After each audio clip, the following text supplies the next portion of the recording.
Buenos días a todas y todos. Esta semana, en este ejercicio de transparencia y rendición de cuentas que han estado los señores secretarios previo al informe de gobierno del presidente Fox, hoy está con nosotros el secretario de Comunicaciones y Transportes, Pedro Cerizola. Pedro. Señor Rubén, muy buenos días. La idea es platicar un poco qué es lo que ha hecho la Secretaría a lo largo de estos 5 años y medio.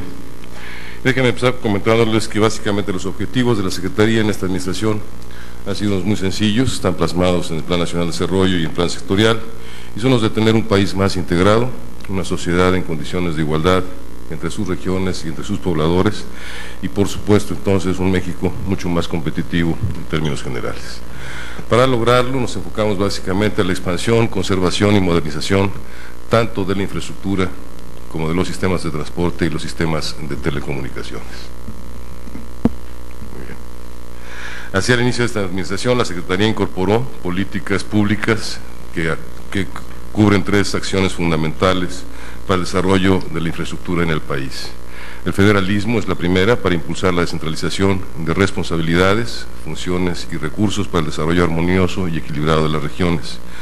La segunda es sumar esfuerzos entre los 3 órdenes de gobierno y además con lo que es la sociedad y la iniciativa privada, de manera coordinada en la planeación y culminación de la infraestructura. Y la tercera, la búsqueda de esquemas y mecanismos nuevos de financiamiento que puedan hacer más sencilla y atractiva la participación de la inversión privada en el desarrollo de la infraestructura del país. Con estos objetivos y políticas definidas fue que se creó el Plan Nacional de Desarrollo y el Plan Sectorial de Comunicaciones y Transportes para el periodo 2001-2006, el que plantea programas concretos para el país y sus regiones, obviamente con una visión no de 6 años, sino una visión de largo plazo, es decir, una visión de 25 años. Todo esto tratando de trascender la visión burocrática de límites territoriales, de límites seccionales o de políticas partidistas, tratando de sumar esfuerzos y recursos, impulsando las vocaciones regionales y proponiendo inversiones en infraestructura productiva para el desarrollo. En los distintos campos de la Secretaría que ataca la Secretaría, o que cubre la Secretaría, en el aspecto de carreteras, dentro de la presente administración se han construido y modernizado más de 4.500 kilómetros de carreteras, lo que nos permite alcanzar la modernización de los 14 ejes en un 90% de su longitud.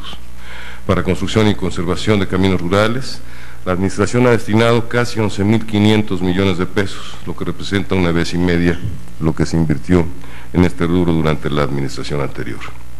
Una de las prioridades de la Secretaría de Comunicaciones y Transportes fue la implementación de nuevos esquemas de asociaciones público-privadas, como ustedes lo han venido viendo a lo largo, y que incluyen básicamente 2 conceptos fundamentales. Uno es el de concesiones, el otro es el de proyectos de prestación de servicio.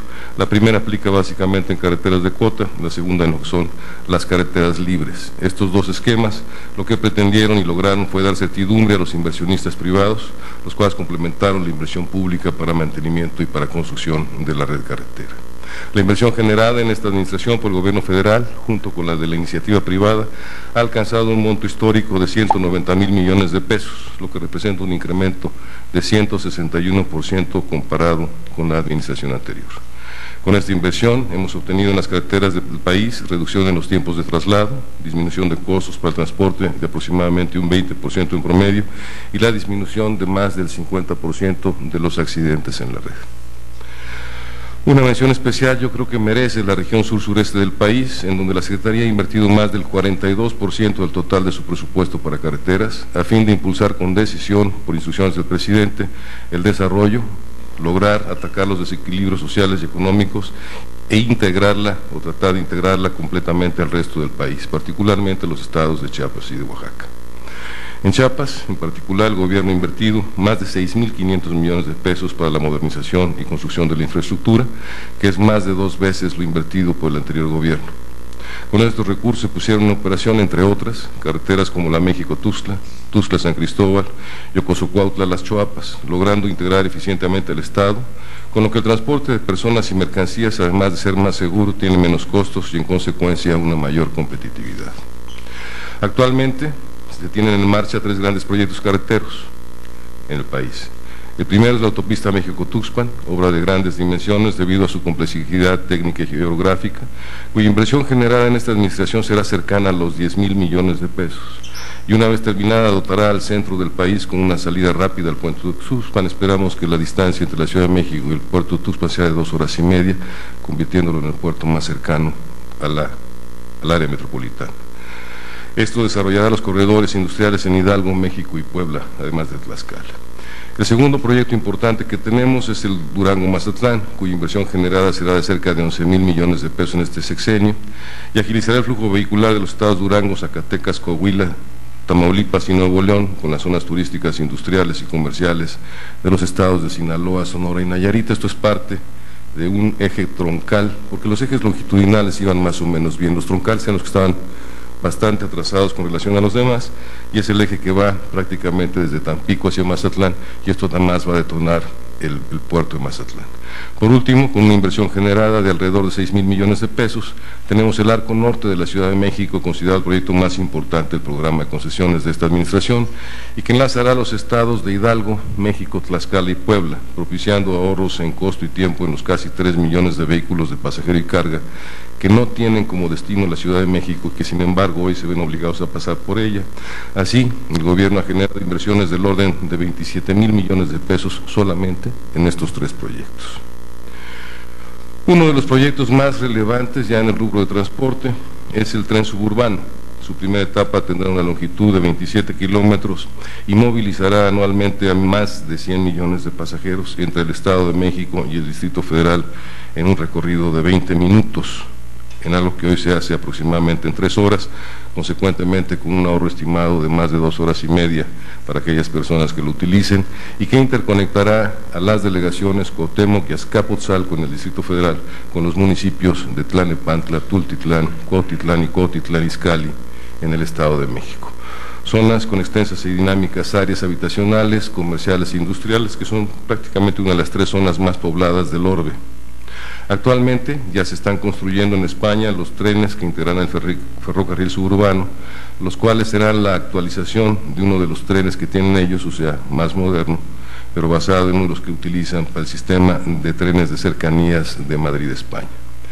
Se tiene a su vez programado el arribo de las locomotoras y vagones para el mes de septiembre a través del puerto de Veracruz, y el ensamblado final se hará en México, ya en los talleres de Pantaco. En el mes de octubre, como se tiene programado, una vez finalizado el ensamble y los trabajos de señalamiento, control de tránsito y electrificación de la ruta, se iniciarán las primeras pruebas del ferrocarril suburbano. Con el fin de desahogar las vialidades y brindar mayor seguridad a los transeúntes y conductores de vehículos a lo largo de la ruta, se concluyó ya la construcción del puente Fresnos, y con diferentes grados de avance estamos trabajando en otros puentes más, el de Independencia y San Antonio, ubicados en el Estado de México, y en el Distrito Federal, en los de Eulalia Guzmán, Pino, Circuito Interior y Flores Magón. En este mes de agosto será licitado el primer paquete de puentes peatonales para facilitar el cruce de los habitantes, que se ubicarán a lo largo de toda la ruta de 27 kilómetros, y ya se entregaron al concesionario todos los inmuebles incluidos en la concesión, entre los que destaca la Terminal Buenavista, la que contempla la construcción también de un hotel y de un centro comercial. Fueron entregados asimismo, obviamente, los predios en los que el concesionario tendrá que construir las 6 estaciones que conforman el primer sistema.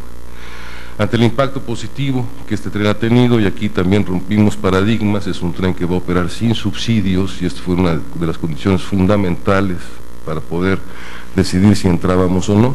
El tren va a operar sin subsidios, es decir, la infraestructura se aporta, pero lo que es la operación se paga a sí misma, cosa que es un tanto inédita.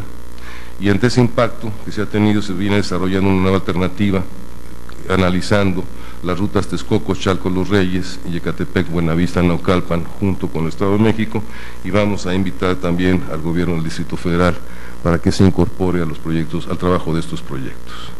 En cuanto a aeropuertos, la expectativa de crecimiento de la aviación apunta a un aumento en los próximos años, se viene ya manteniendo después de haberse recuperado el 11 de septiembre del año 2001, y para aumentar la capacidad aeroportuaria en la zona metropolitana del Valle de México, como ustedes saben, se creó el Sistema Metropolitano de Aeropuertos a través de la integración de una red de aeropuertos complementarios al de la Ciudad de México en los estados de Toluca, Puebla, Cuernavaca y Querétaro, así como la desconcentración de operaciones hacia los aeropuertos de Guadalajara, Monterrey y eventualmente Cancún, para poder de esa manera dar una ampliación de capacidad de las instalaciones actuales en el área metropolitana.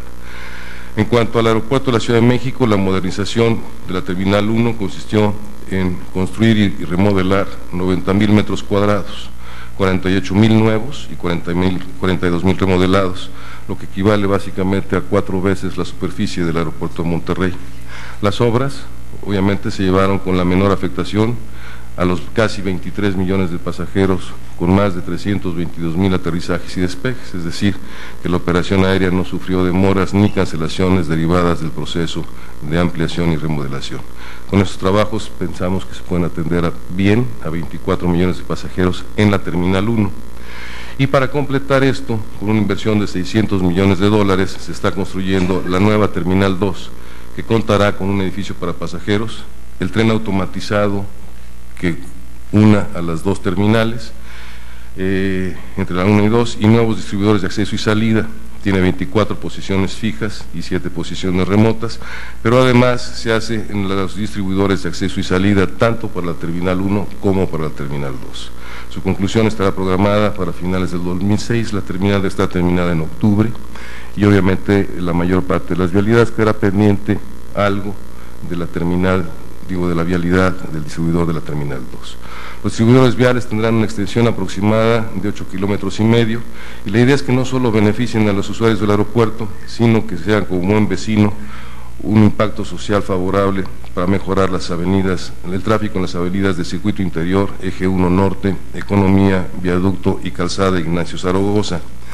Para julio ya fue puesto en operación la primera parte del distribuidor vial 1, que tuvo una inversión de una extensión de 1,900 metros lineales y casi 2 kilómetros, y que consta de un paso elevado de 4 carriles de alta velocidad que incorpora Boulevard Aeropuerto con la avenida Capitán Carlos León y una vialidad de 2 carriles para los taxis autorizados. Entonces ya ahorita estamos trabajando solamente en la segunda etapa del primer distribuidor, y ya se está trabajando en la primera etapa del distribuidor de la Terminal 2. Con la construcción de la Terminal 2, la capacidad del aeropuerto se incrementará a 32 millones de pasajeros por año, y será la primera terminal de América Latina que tenga la capacidad de recibir el nuevo Airbus 380.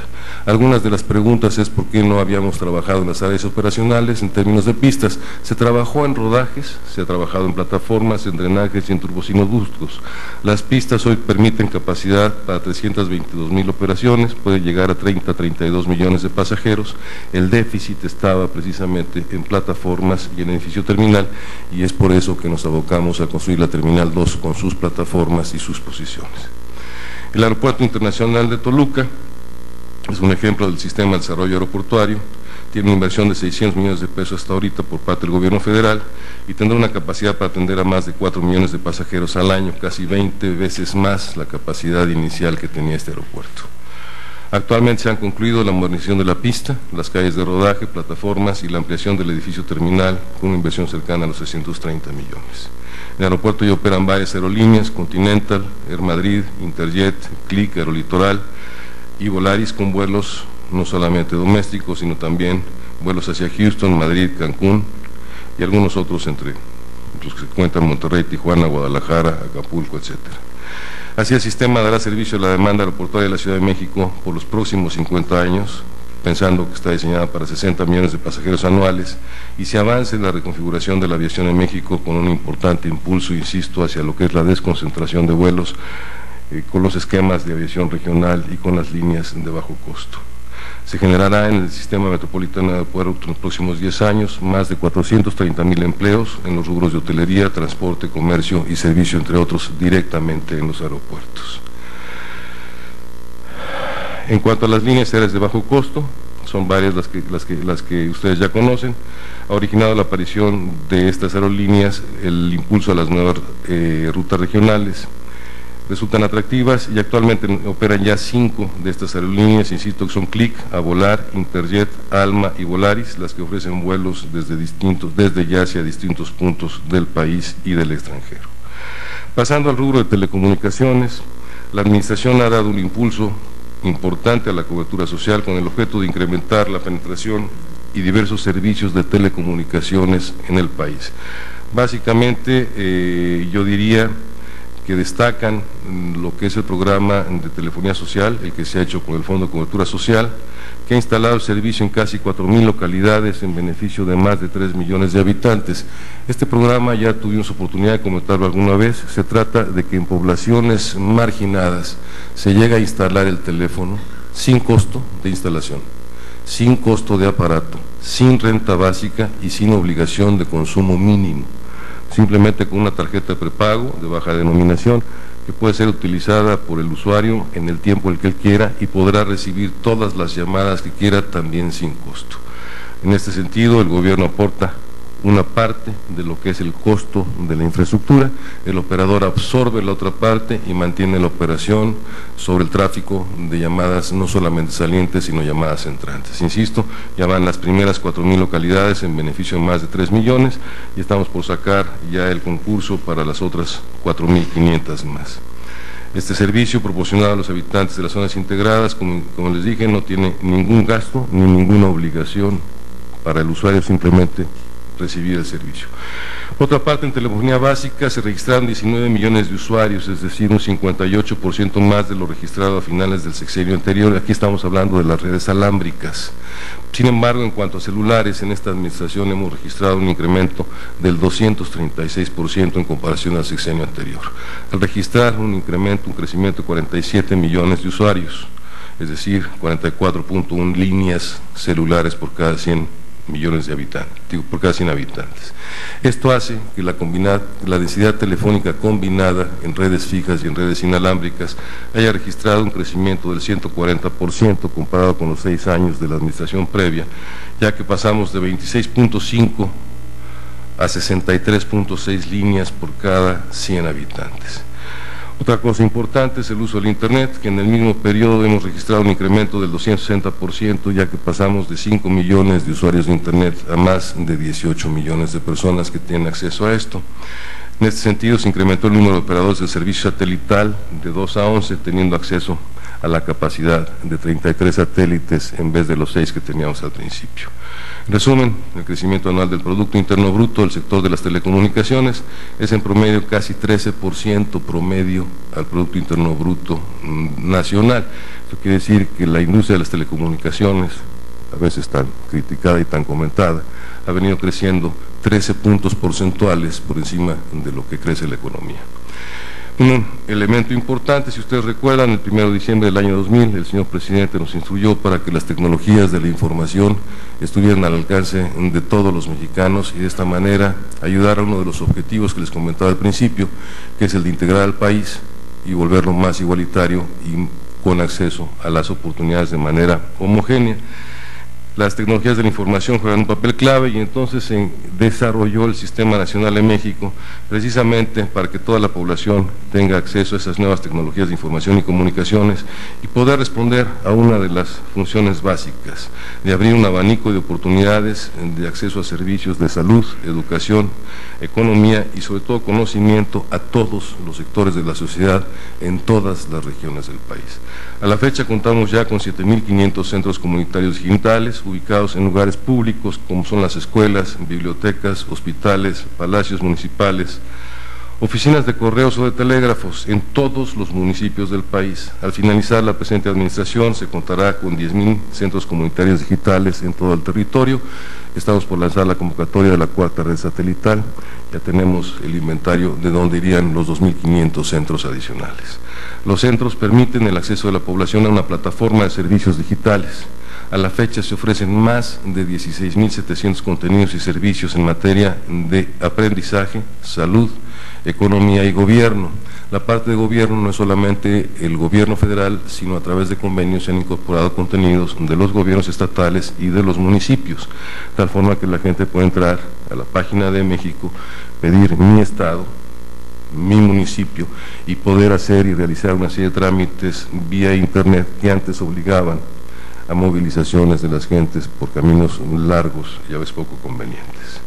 En cuanto a puertos, déjenme comentarles que en la administración se han destinado cerca de 21,000 millones de pesos en los 16 administraciones portuarias, en las APIs, casi 187% más de lo que se invirtió en la administración anterior. Igual, con esta fórmula de sumar la inversión pública con la inversión privada, y por inversión pública me refiero a la de los tres órdenes, lo que ha venido generando un círculo virtuoso en donde se genera una mayor capacidad instalada, se mejora la productividad y la reducción de los costos, que viene a incrementar los volúmenes de carga, mayor actividad, la apertura de nuevos negocios y consecuentemente flujos adicionales de inversión que vienen a favorecer la modernización y los estándares competitivos de nuestros puertos. El movimiento marítimo de contenedores se ha elevado alcanzando un acumulado de más de 8.500.000 contenedores y la carga total transportada por vía marítima asciende a más de 1.300 millones de toneladas. Los pasajeros, incluidos los transbordadores, ascienden a 81 millones durante esta administración, lo que representa un incremento del 85% con relación al periodo anterior. Pero lo más importante tal vez o lo más sobresaliente es que en arribos de pasajeros por cruceros México sigue ocupando ya el primer lugar a nivel mundial al registrar 6.600.000. Al inicio de la administración estamos prácticamente a la mitad, andamos alrededor de 3 millones de arribos de crucero. Esto derivado no solamente de la creación de infraestructura de muelles para cruceros, sino también de una intensa labor de promoción que están realizando las propias administraciones portuarias. Con todo esto, pensamos que el gobierno del cambio viene cumpliendo con la creación de más y mejor infraestructura para beneficio de las diversas regiones del país y, por supuesto, para los pobladores de las mismas. Los recursos públicos federales, y es una cosa importante de esta administración, ya no representan ni la única ni la mayor fuente de financiamiento del desarrollo carretero, ni del desarrollo de infraestructura.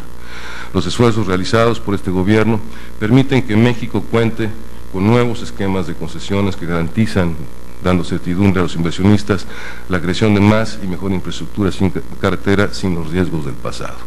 Un comentario: cuando nosotros entramos a la administración durante los primeros 2, tal vez 3 años, la tendencia presupuestal para efectos carreteros era de 8.000 millones de pesos al año. De esos 8.000 millones de pesos, estamos hablando 4.000 se iban a conservación, el 50%, y 4.000 la construcción y modernización.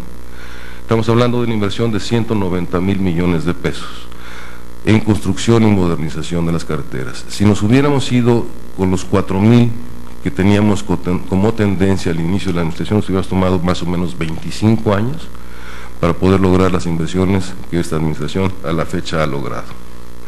Gracias a los alcances de la modernización de los ejes carreteros, se conecta al país no solamente ya de frontera a frontera, sino también de costa a costa, del Golfo al Pacífico. Y esto ya viene a romper un paradigma en donde se rompe y se cruza las sierras, independientemente de que impliquen un mayor costo, una mayor dificultad y consecuentemente un mayor tiempo. La idea es precisamente que estos ejes carreteros le den unidad, le den sentido, le den sinergia a la red carretera. México tiene más o menos un poco más de 300.000 kilómetros de carreteras, desde brechas mejoradas hasta carreteras de 6 carriles. España tiene un total de 16.000, si no me equivoco. Entonces estamos hablando de 300.000 kilómetros de carreteras, pero teníamos que integrarlos y no podíamos terminar de integrar para que un camino rural pudiera llevarnos hasta cualquier otra parte de la República si no lográbamos tener esta red troncal de ejes carreteros perfectamente integrada, perfectamente articulada, pero sobre todo perfectamente terminada. Si no era lógico venir por una carretera de altas especificaciones y traer una carreterita regional de 7 metros de ancho de corona, doble carril, sin acotamientos, por donde obviamente no pueden pasar ni los grandes trailers ni los autobuses, y consecuentemente se venía frenando el desarrollo de ciertas regiones. Además de que se están dejando obras concretas, hoy vamos a inaugurar algunas de ellas, se ha creado una cadena de proyectos sustentados en fideicomisos que garantizan la culminación de las obras carreteras que no se alcancen a terminar en esta administración, pero que se hayan iniciado. Es decir, cada proyecto que se concursa, y por eso vamos a seguir concursando en los próximos meses y hasta el último día del sexenio, obras que van a quedar con los recursos necesarios para su terminación total y absolutamente garantizados. No vamos a iniciar una obra que no podamos terminar y que no podamos al mismo tiempo dejar blindada financieramente para su terminación sin meterle presión innecesaria a la administración entrante. Tomando en cuenta esta visión de largo plazo, se desarrolló un sistema aeroportuario también que permitirá atender las exigencias del transporte aéreo en el centro del país hasta por 50 años y para 60 millones de pasajeros, con posibilidades de seguirse expandiendo.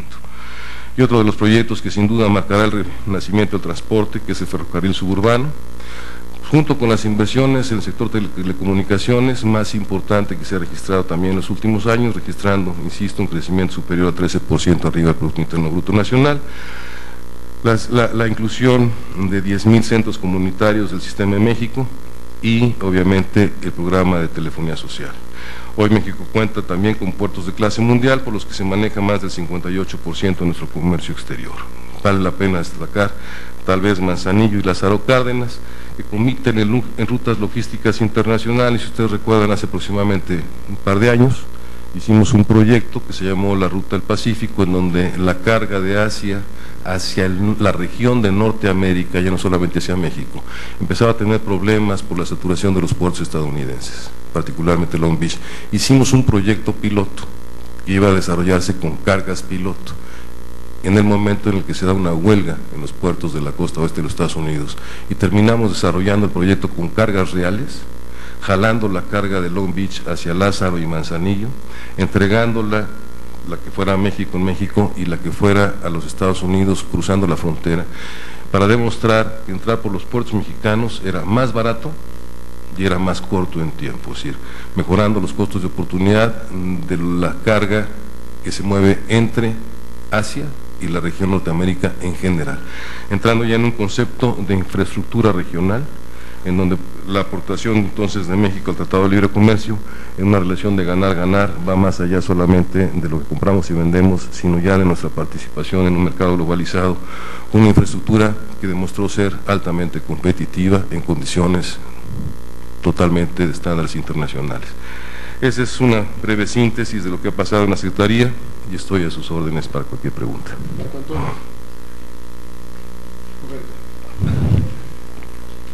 Gracias. Buenos días. Buenos días, señor secretario. Buenos días. Tengo dos preguntas. Sí. La primera es específicamente cuándo va a ser o tienen ustedes proyectado que inicie operaciones ya para transportación de usuarios el tren suburbano que va a unir México con el Distrito Federal. Y la segunda es cómo se está coordinando la Secretaría o qué está haciendo la Secretaría de Comunicaciones y Transportes para evitar que en caso de que se bloqueen aeropuertos, carreteras o instalaciones federales no afecten a los usuarios. Le agradezco mucho. En la primera, Marco, las pruebas se van a iniciar a correr en octubre, de acuerdo al programa, para revisar todos los sistemas ferroviarios, básicamente, el hecho que los equipos funcionen, pero que también funcionen las instalaciones, los gáligos, con todo lo que es la electrificación, los sistemas de señalización, que no son letreros, es decir, son sistemas electrónicos que van indicando cómo van las cosas. Es un tema que tiene que manejarse perfectamente bien. Se tiene pensado que ya el servicio al público se empiece a dar en el primer trimestre del 2007. Ahora, en cuanto a qué está haciendo la Secretaría con relación a proteger las instalaciones y demás, bueno, existe en cada una de las instalaciones los distintos planes de seguridad. En el aeropuerto estamos en fase 2, y cada una de los puertos y de las instalaciones en general tienen sus propios sistemas de seguridad para poder evitar que sucedan situaciones desagradables. Ahora, evitar que, o sea, para prevenir que sean. Para lo demás, lo que tenemos que hacer es mantener la coordinación con distintas entidades y dependencias del propio gobierno, que son las responsables de actuar en otro tipo de órdenes. Sí, buenos días, secretario. Roberto Ríos Hernández. Yo quisiera preguntarle, en primer lugar, sobre las tarifas de la telefonía celular. Se dijo que en un principio, cuando entrara la telefonía celular, las tarifas iban a ir disminuyendo. En este momento, parece ser que siguen siendo altas. De alguna manera, van a reducirse más las tarifas de telefonía celular. Eso es por un lado. Y por el otro lado, que me platicara cuándo va a entrar en vigor el acuerdo de convergencia para que empresas de telefonía den servicios de voz y datos, y al revés las empresas televisoras den estos servicios también. Las de telefonía ya dan voz y datos, pero ¿te refieres a video? Sí. Bueno, primero, la primera pregunta era, perdón, rápido.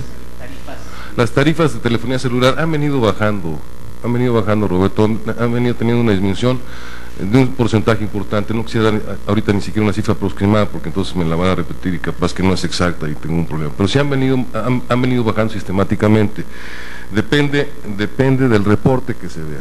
Pero si vemos los reportes de corredurías como Merrill Lynch, estamos dentro de los 5 países más baratos del mundo en lo que es telefonía, en telefonía celular, particularmente con los sistemas de prepago de una compañía específica que está en competencia con las demás, y la ventaja de tener a las empresas en competencia es que esas tarifas van bajando. Aquí tenemos que tener en cuenta que en la medida en la que inviertan van a competir, y en la medida en la que compitan les va a ir mejor. Entonces tenemos nuevos jugadores, y perdón por el comercial, Telefónica Móvil ha venido invirtiendo cantidades importantes de dinero, y en ese sentido su participación en el mercado se ha venido incrementando cada vez mayor, y va a ser un jugador espléndido, yo creo que en el tiempo.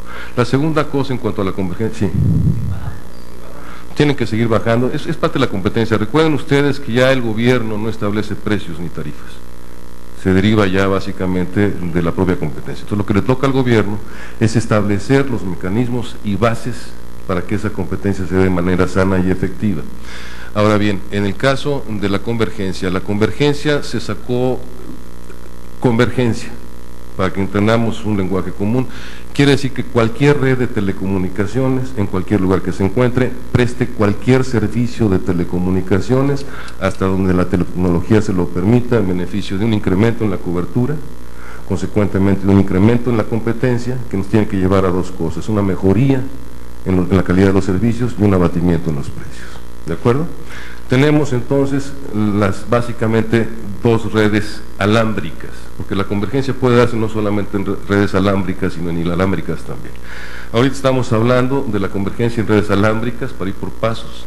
Tenemos la convergencia de las redes de cable y las redes telefónicas normales de cable también, en donde se pretende que las cableras den servicios de telefonía, transmisión de datos, o sea, voz y datos, además de los de video, y las telefónicas puedan, además de voz y datos, también dar servicios de video.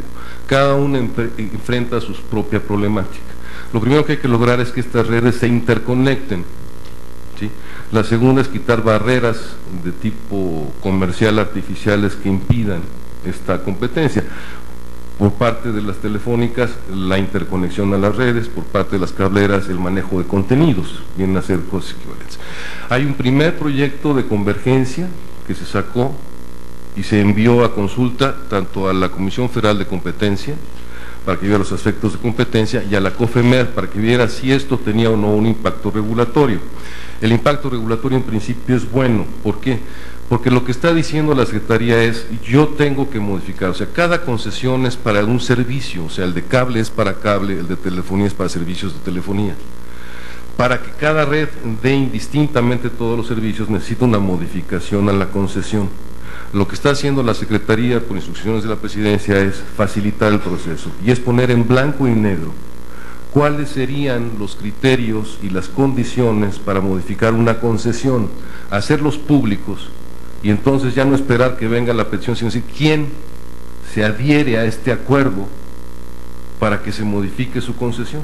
Ahora, este acuerdo tiene que contemplar no solamente los aspectos tecnológicos que regula la Secretaría, de qué es posible hacer, sino los aspectos de competencia que regula la COFECO, que ya nos dio una opinión.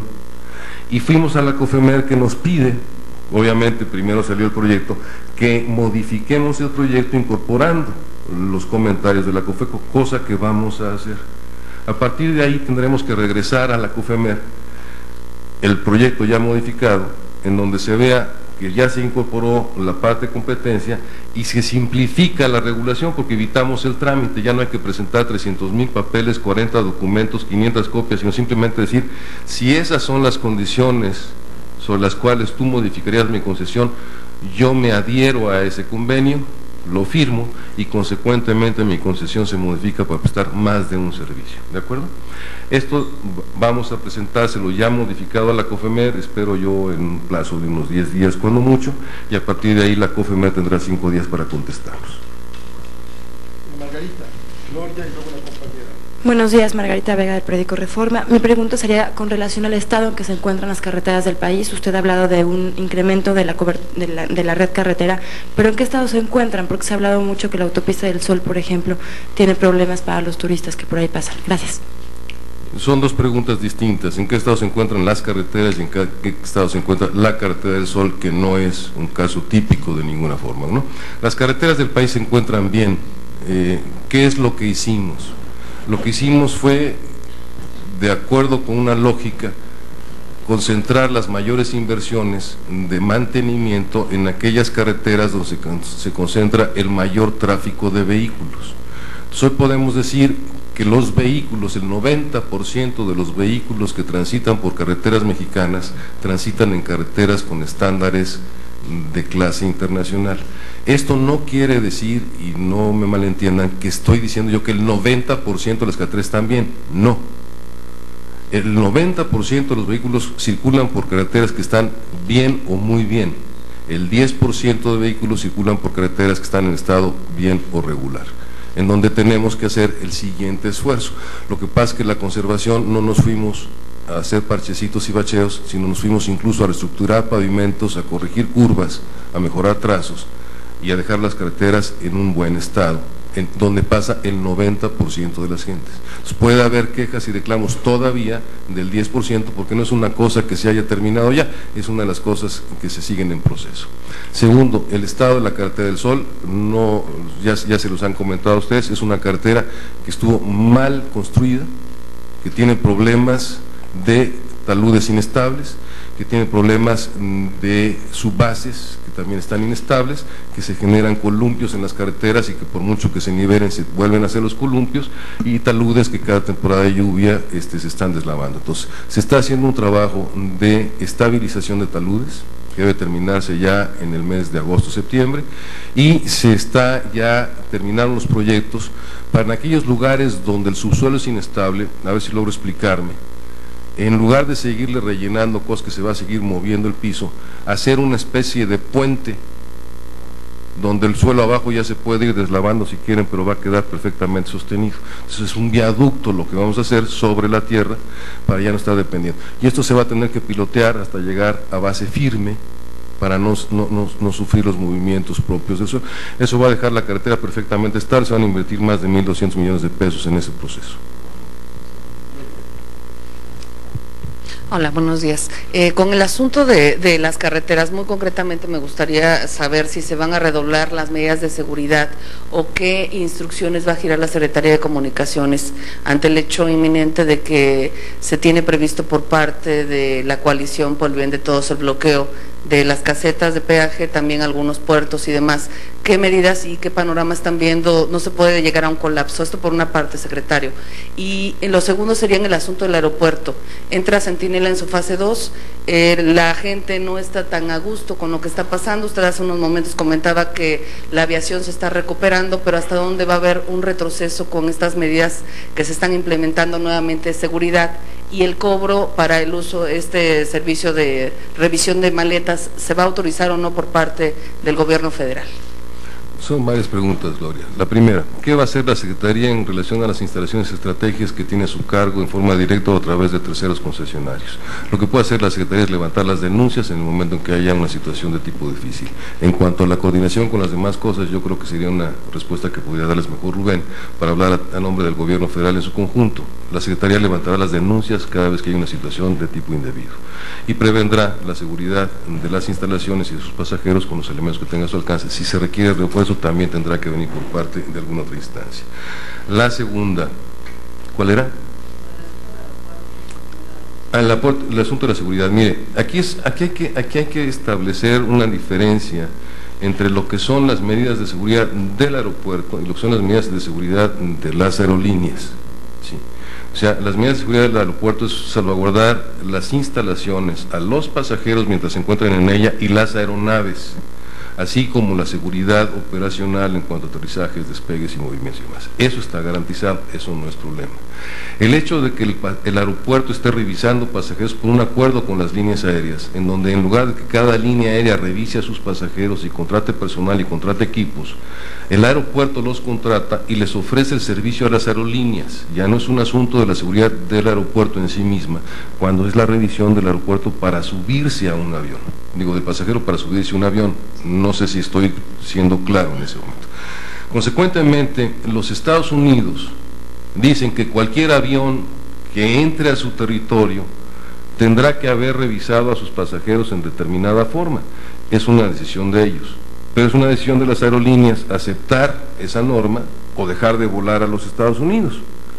En el momento en que ellas lo acepten tienen que mejorarse o modificarse esas medidas de seguridad. En la medida en la que no lo prestan de manera directa, sino por un acuerdo de que todas le dicen al aeropuerto, mira, mejor dalo tú, y nosotros te pagamos a ti el costo. Bueno, perfecto, lo hacen ellos. El costo, las cosas cuestan, Gloria. Sí. Entonces, los servicios, cualesquiera que estos sean, tienen que integrar dentro de su precio los costos que integran la prestación del servicio. Y si dentro de la prestación del servicio está la revisión de seguridad, tendrá que ser pagado por quien lo usa, no por quien lo presta. Buenos días, Marisela López de Milenio. Secretario, me queda muy claro que la venta del consorcio Aeroméxico no depende de ustedes, pero como cabeza de sector y pensando que Aeroméxico es la línea más importante de México, la segunda, que la competencia con las aerolíneas de Estados Unidos también se está incrementando, ¿qué tan importante es para la Secretaría que se pueda vender ya esta empresa de gran tamaño? Gracias. Mire usted, lo dijo bien, a la Secretaría no está participando dentro de lo que es la venta de Aeroméxico, ni ha participado en la administración de Cintra, en esta administración, porque consideramos que no se puede ni se debe ser juez y parte. Entonces, si vamos a ser la autoridad que va a estar checando mantenimientos, eficiencias operacionales, etcétera, etcétera, etcétera, no podemos estar metidos dentro de la administración entendiendo las causas que pudieran generar una cosa u otra, o siendo laxos en la aplicación de sanciones porque no vayan a afectar una cosa de otro tipo. Entonces, nos hemos mantenido como autoridad, no al margen, pero sí en la parte de autoridad. En ese sentido, lo que nos corresponde a nosotros es ver que la venta de Aeroméxico cumpla con lo que está establecido no solamente en las leyes, sino también algo que está puesto en blanco y negro, que es la política aeronáutica mexicana, que además es coincidente con las leyes, sería redundante, en el sentido de que sea vendida a un grupo mexicano, que el control esté dentro de manos de mexicanos, etcétera, etcétera, etcétera, etcétera, una serie de cosas. Eso es lo que sí vamos a vigilar.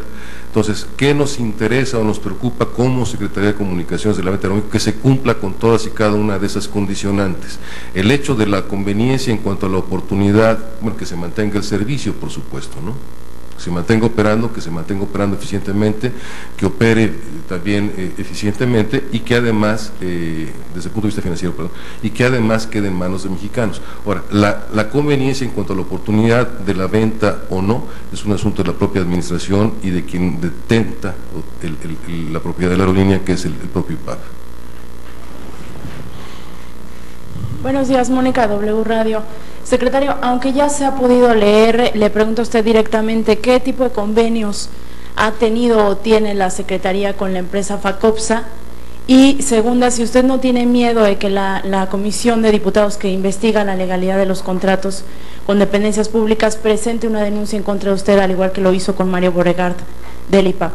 Déjeme comentarle, con la empresa Facopsa se tuvieron en esta administración 28 contratos. Los 28 contratos fueron ganados en licitación pública y abierta, y están los expedientes entregados a todas las comisiones, y en su momento estuvieron en internet. Ahorita no sé si por asuntos jurídicos estén o no. Fueron 28 contratos. De esos 28 contratos, 21 fueron cumplidos en tiempo, costo y forma. 7 no, se rescindieron. No traigo tanta información, perdón. De la comisión se le ha entregado toda la información. No hay ninguna participación de las gentes que la comisión buscaba en la empresa, eso también ha quedado claro. Y le digo, todos los contratos, uno los ganaron en una licitación pública por tener la mejor oferta. 21 los cumplieron en tiempo, forma y costo. 7 no los cumplieron y la Secretaría procedió a la rescisión de los mismos y a la imposición de las multas y sanciones. Buenos días. Solo para precisar, lo de la carretera esta del Sol quedará lista en este sexenio. Por otro lado también, el asunto de las carreteras, no hay nada especial entonces, ningún operativo especial o de coordinación especial para salvaguardarlas. Y finalmente el asunto de las tarifas, se dice que son de las más caras del mundo las que se cobran aquí. Lo que se cobre no es culpa nuestra. Y lo de las más caras del mundo, déjeme decirle que todo el mundo dice lo mismo. Yo estuve el otro día, hace tiempo en Canadá, y ahí sí me tocó ver una carretera bastante más cara, pero llena de vehículos, ¿no? No dije que no hubiera ningún operativo para salvaguardarlas. Dije que nosotros tendríamos que levantar las denuncias, pero que los operativos que sí existen se los va a comentar seguramente don Rubén Aguilar. Y la carretera del Sol, ya tenemos el dinero. Tampoco se va a iniciar una obra que no vaya a tener con qué pagarse. Vamos a tratar de avanzar lo más posible en este sexenio. Lo de los taludes sí ya queda en este mes o principios del próximo, la estabilización de taludes, y debemos estar sacando ya las licitaciones para lo que es la reconstrucción de los pavimentos, o sea, hacer la reingeniería de la carretera en este propio sexenio y dejarlo ya con el dinero contratado en forma continuada para que no se detenga y se pueda terminar a través del propio FARAC precisamente.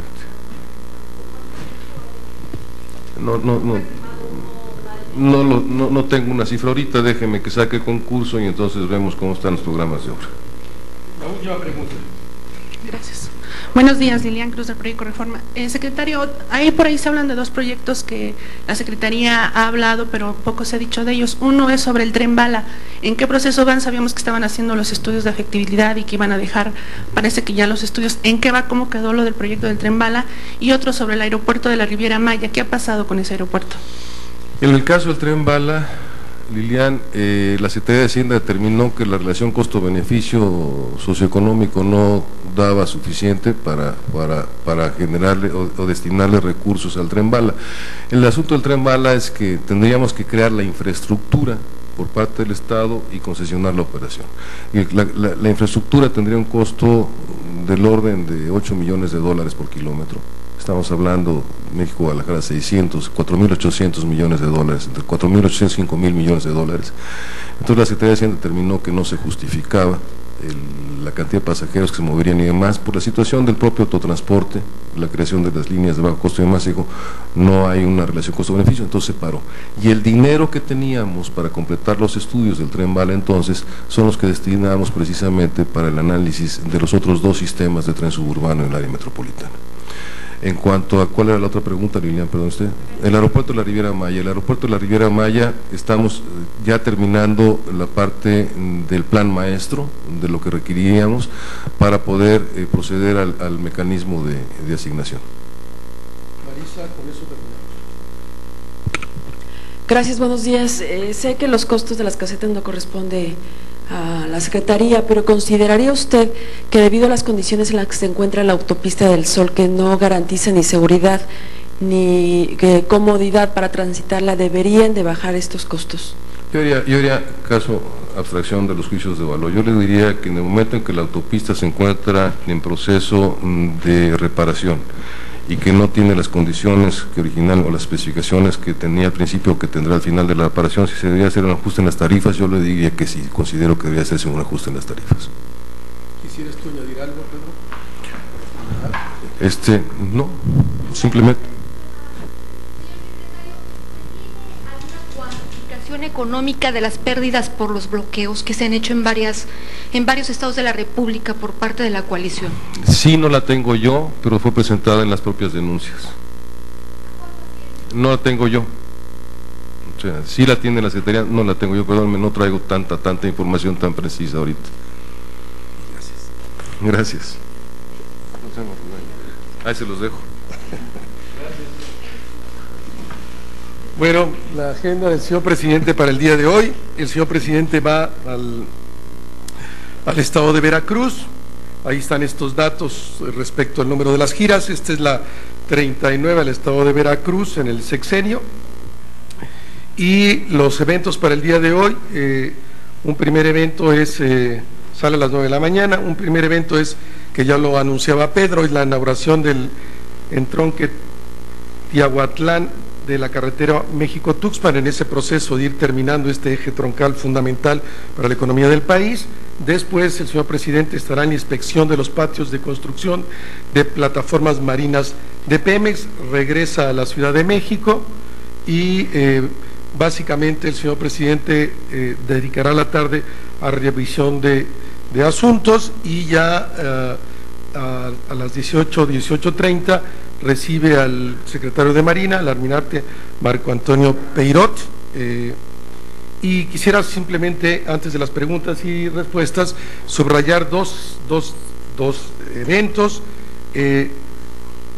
Esta inauguración del entronque Tiahuatlán de la carretera México-Tuxpan, la inversión es 94 millones de pesos, 100% federal, se ha ido generando ahí empleos 3.500 empleos entre directos e indirectos. El beneficio es para 360.542 habitantes en los municipios de Tiahuatlán, Pozarripa, Tuxpan.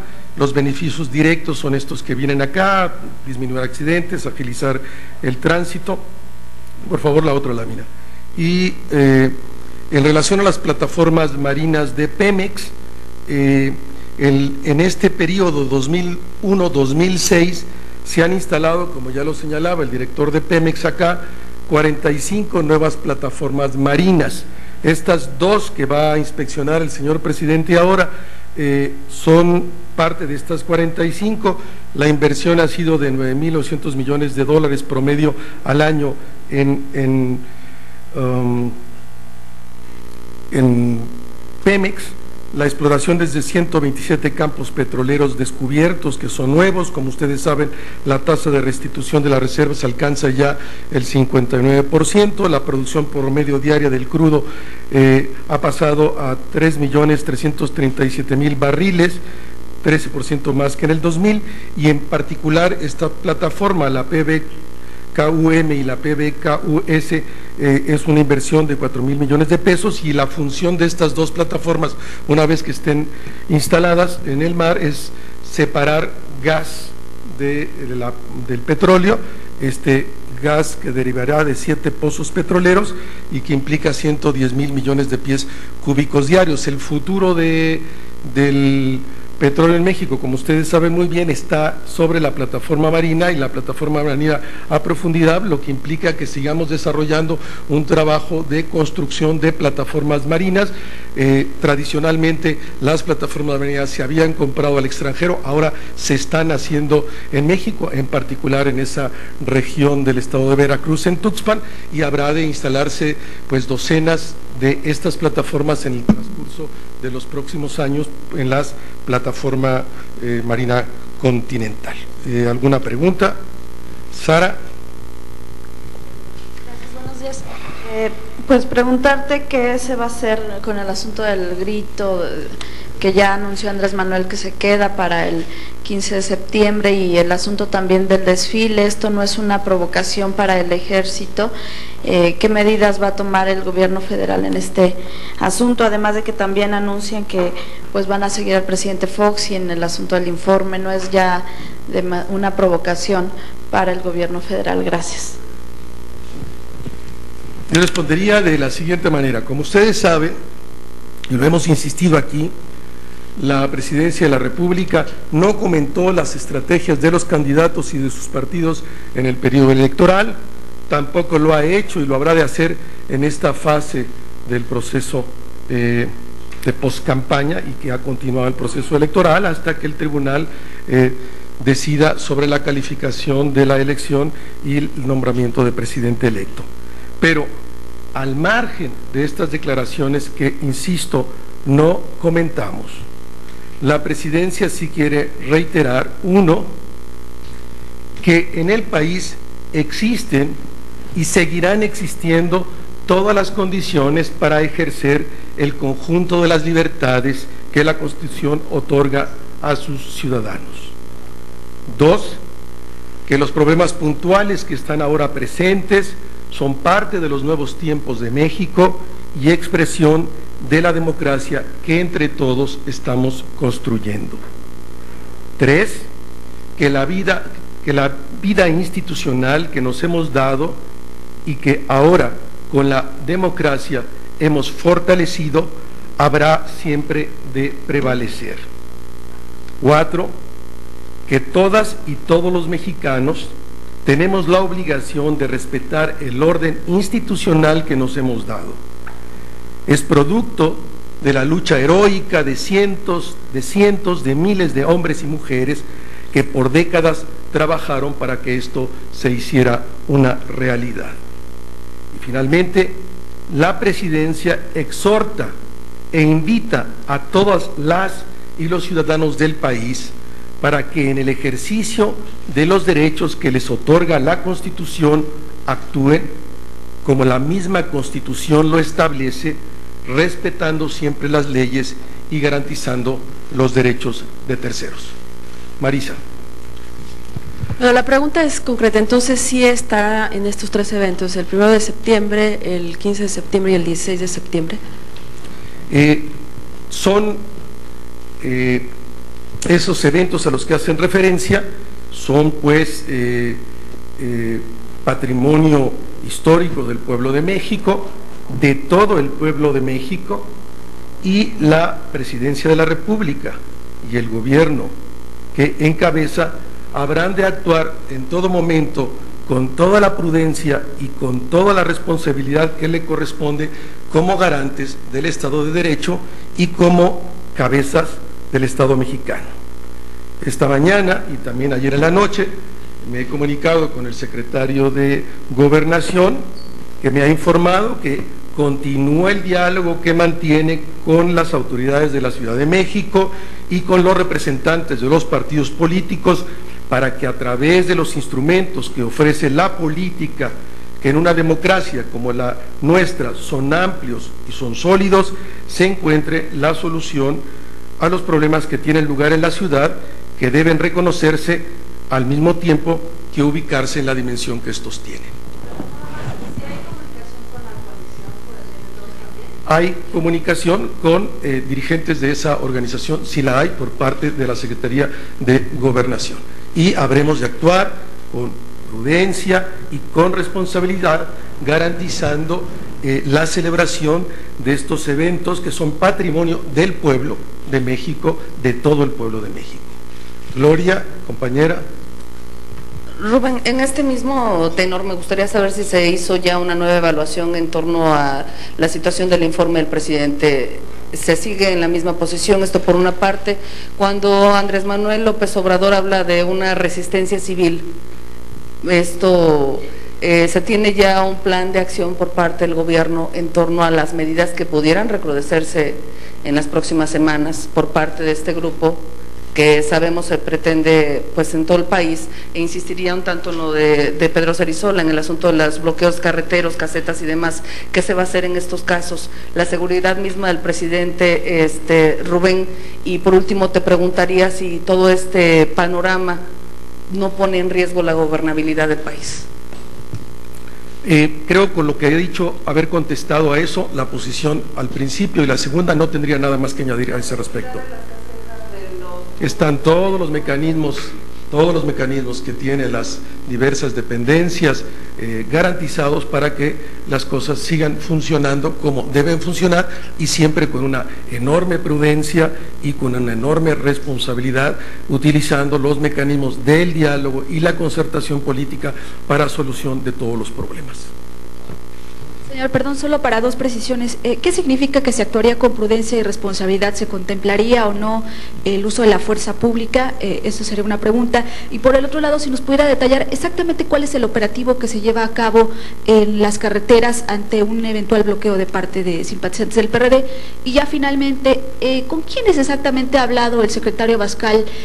¿Con qué miembros de la coalición por el bien de todos? Porque desde hace varias semanas el diálogo con este partido y con esta coalición pues se ha visto interrumpido. Incluso ya ni el PT, ni el PRD, ni Convergencia han acudido a la Secretaría de Gobernación.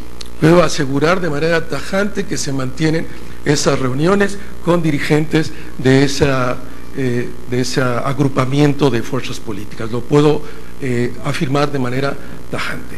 Y respecto a la primera de las preguntas, están establecidos los mecanismos que están contemplados en la lógica de la seguridad de las diversas carreteras. Mañana mismo estará con nosotros aquí el secretario de Seguridad Pública, Eduardo Medina Mora, y de manera puntual él podrá responder de una manera más detallada. En principio, anotar que están en funcionamiento los operativos normales que deben de estar para garantizar el libre tránsito y el libre acceso por estas carreteras, pero reiteraría con prudencia y responsabilidad. ¿Qué quiere decir eso? Quiere decir, como hemos actuado, no aceptando en ningún momento ninguna provocación de gente que quiere en los hechos y busca que el gobierno reaccione con el uso de la fuerza pública. No lo vamos a hacer. Quien lo está esperando seguirá ahí sentado. El gobierno utilizará los instrumentos del diálogo, de la concertación. Jamás habrá de aceptar ningún tipo de provocación. Carlos, Mónica. Rubén, buenos días. Precisamente acabas de reiterar este respeto a las libertades, tanto a la libertad de expresión, a la libertad de manifestación. El asunto es, no en aras precisamente de esta libertad se puede caer en el libertinaje precisamente, y tal vez por eso, para evitar la crítica, el gobierno federal no parece que mantiene una actitud al margen de este asunto, y bueno, el riesgo de caer de libertad en libertinaje, Rubén. Eso sería una interpretación tuya que yo respetaría. El gobierno todos los días, a todas las horas, está en permanente diálogo con las diversas autoridades de la Ciudad de México y las fuerzas políticas del país en búsqueda de una solución a los problemas hoy planteados en la ciudad, y seguimos manifestando nuestra voluntad para coadyuvar con el gobierno de la ciudad a la solución de sus problemas. Mónica, Roberto. Rubén, aunque ya se tocó el tema ahorita en otras preguntas de mis compañeras, pero no quedó claro, ¿va a haber grito de independencia del presidente en el Zócalo, sí o no? Va a haber prudencia y responsabilidad para garantizar que la celebración de estas ceremonias históricas, patrimonio del pueblo, tengan lugar. Roberto. Sí, Rubén, muy buenos días. Yo te quería preguntar, ¿qué es lo que está entorpeciendo el diálogo para darle una solución a este conflicto? Se ha hablado, tú lo has comentado reiteradamente, que se está buscando el diálogo y la concertación con los grupos inconformes, pero ¿qué ha sido el factor fundamental que ha impedido, pues, finalmente que se le dé solución a este conflicto?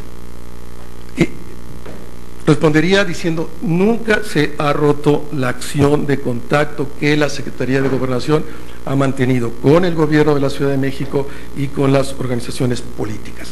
De parte del gobierno no hay nada que impida este diálogo y negociación con el conjunto de las fuerzas políticas, pero los diálogos son entre dos y toca a las fuerzas políticas tomar también su decisión e iniciativa. El gobierno de la República estará allí día y noche tratando de encontrar una solución política a un problema político.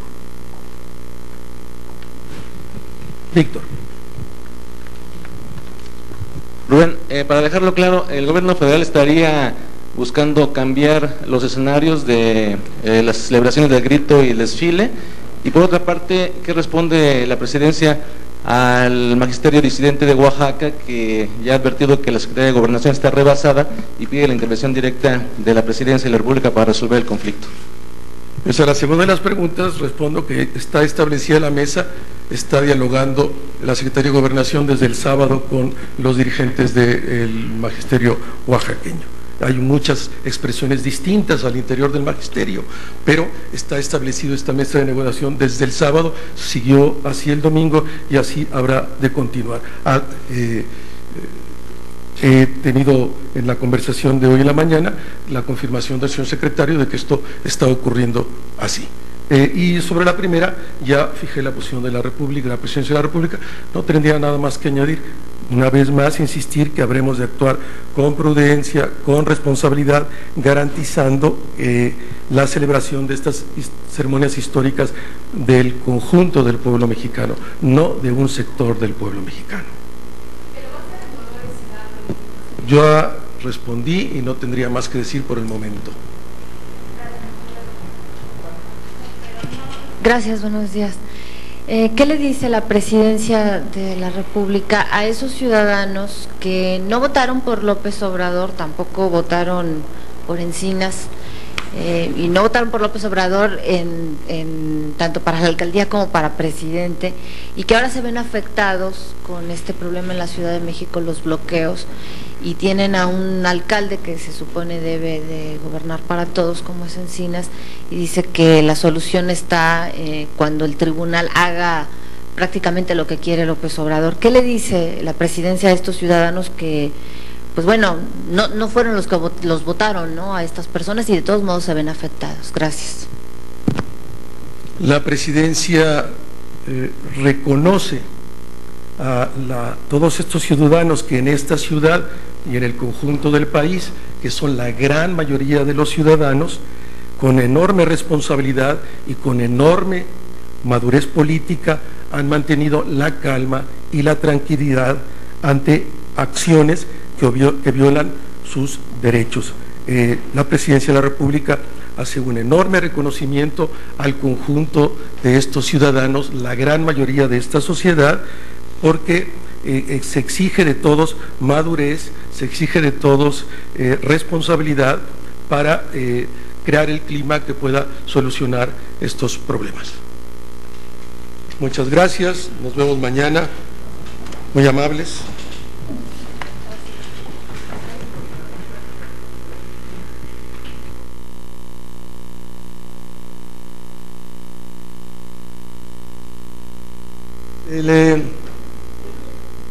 Mañana entonces estará con nosotros, y puede ser muy importante para muchas de sus inquietudes, estará con nosotros Lalo Medina Mora, el secretario de Seguridad Pública, y comenzaríamos a las 7:30 en punto para que no se corra, y vamos, sí, prometido, Héctor, mañana habremos de comenzar 7:30 en punto para que puedan tener facilidad de hacer sus propias transmisiones y le rogamos a todos puntualidad, ¿no? Muchas gracias, nos vemos mañana.